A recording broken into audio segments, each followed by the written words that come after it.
Alright, hey guys. So today, my sister's sitting in the corner laughing at me. So today we're at the hospital. My dad had an event, so we're here. And it was a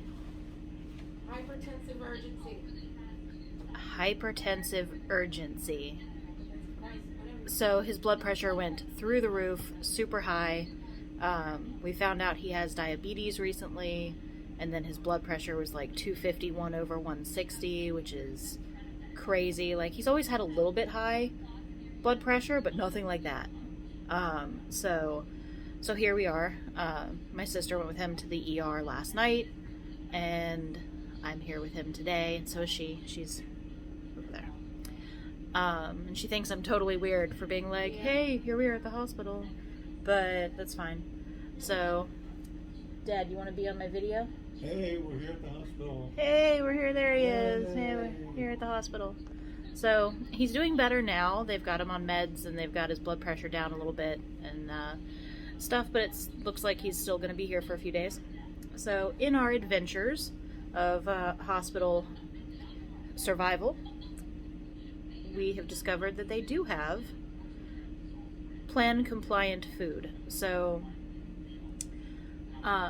this happens to coincide with me signing up for the so SpudFit. I don't know if everybody knows Andrew Taylor, but if they don't, they should check out his channel. He's awesome. Andrew Taylor has a website called SpudFit.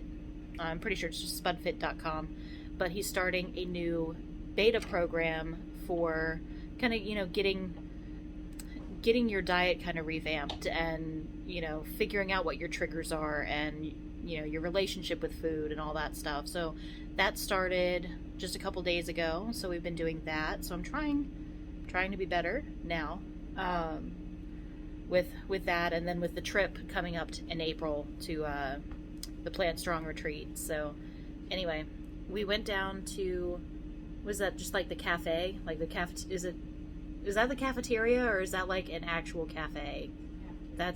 So the hospital cafeteria's come a long way since I was a kid, and I remember the hospital cafeteria, I'm just saying. But let me show you what we got. So we were able to get a salad. So I got spring mix with some red pepper, tomatoes, cucumber, beets. And I didn't put any dressing on there because everything was oil or creamy or something. And then I got some red beans and rice, which I'm sure has a little bit of oil in it somewhere, which I'm not thrilled with, but it's pretty darn good actually. And then I'm dipping my veggies in some mustard. I got this AHA water, lime and watermelon. Pretty good stuff. So that's what we're having here at the hospital to stay compliant with our goals, because honestly this is kind of a bit scary to see where it can go when your diet's off for so long, you know what I mean? So yeah, maybe there will be some group efforts to get healthy. I'm just saying. So let's see how all this stuff actually is.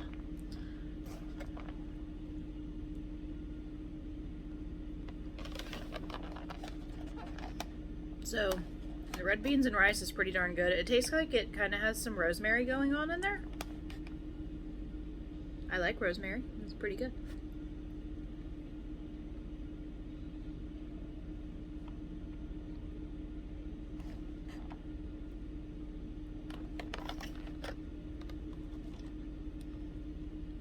Little broccoli,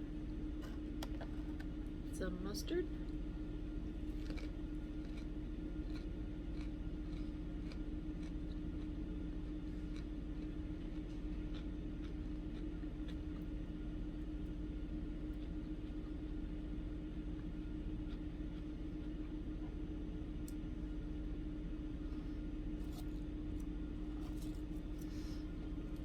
I got spring mix.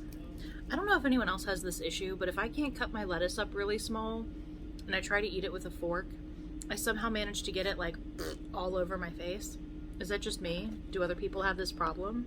Please let me know, because I feel like a fool eating salad most of the time.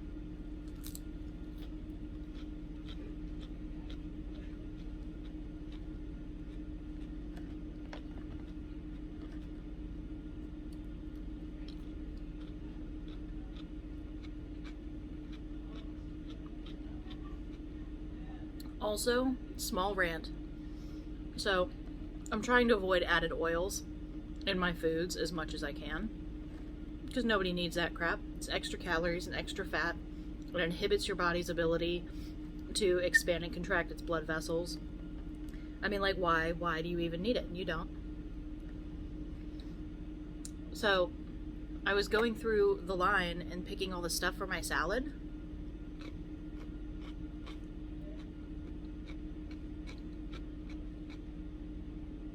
And I got to the corn. There was corn. I love corn. Corn is one of my favorite things in the whole world, aside from potatoes. And it had like some red stuff on it. And I was like, what is in the corn, right? So I asked her, like the lady behind the counter, and she was like, oh, well, there's like some oil in that. And I'm like, why would there be oil in that, right? Like, why do you bother? Turn your drip off as promised. So we're gonna get you disconnected from that IV. All right. Well, See how you looks do, like we're okay? turning off meds. It's very exciting. It's an exciting step. And as long as you tolerate staying off the drip well, then you most likely can downgrade to another floor too, which is exciting because you'll be hooked up to a lot less monitors down there. Yeah, but she'd miss me. I would miss you. You're not going anywhere right this second, but this type of drip just kind of keeps you on a critical care floor. But if you do really well off of it, hopefully maybe tomorrow they can talk about making some moves to get you out of here, okay? But just in case, I'll leave everything hooked up just in case we need it. How do you feel after eating more of a lunch? Do you still have a headache? No, actually, I'm kind of dozing off here. Well, let me let you get some rest. I know you kind of had a long night, and it's unfortunately really, really hard to sleep here. We are healers, and we like to be conducive to a positive sleep environment, but it's really hard. This is not it. I know, it just stinks, especially when they're checking on you every 2 hours, making sure your blood pressure is okay. Is the cuff thing still hooked up?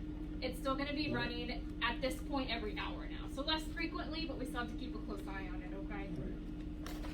Is there anything that I can bring you right now? No, if I start feeling weird, you'll be the first to know. Yeah, please call me if you guys need anything, okay? But getting off the drip is a very big deal. This is a big step. So that's really exciting. Hey, any idea are we gonna talk about like results and stuff? Yes, I'm going to let Dr. W know. You guys are anxious to know him, okay? Cool, thanks, man. No problem.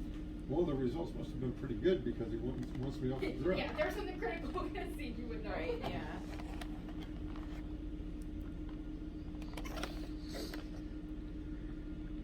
So, what they were just talking about there, earlier today, they were doing a bunch of like ultrasound stuff of his like heart, his kidneys, and all the stuff that's going on. And we're anxious to see what happened because we're hoping that leads us to, you know, a conclusion of why this happened in the first place. But we'll see. So we're just waiting for the doctor to come in. I was wondering if it could be a reaction to Lasix. And How would it be a reaction to Lasix? The Lasix that you take on an as-needed basis? yeah. I mean, No. Dad, no. No.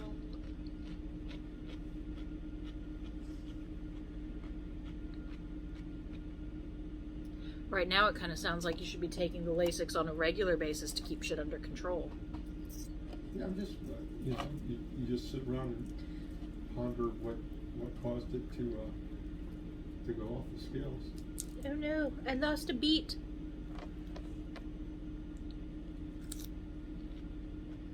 I should have gotten more mustard. Oh well.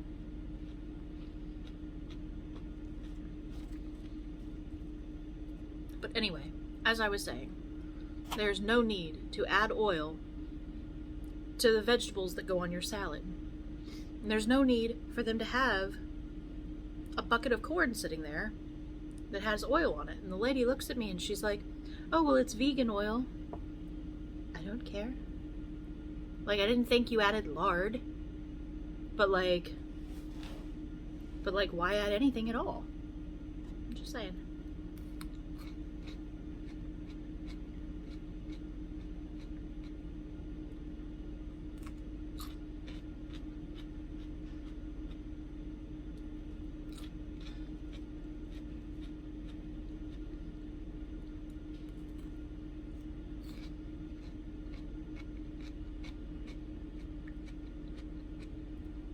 Alright, well, this is enough of watching me eat. So, if we have any updates, I'll let you know. But yeah, I'm just gonna eat my lunch and go back to doing my things. So, I will talk to you guys later.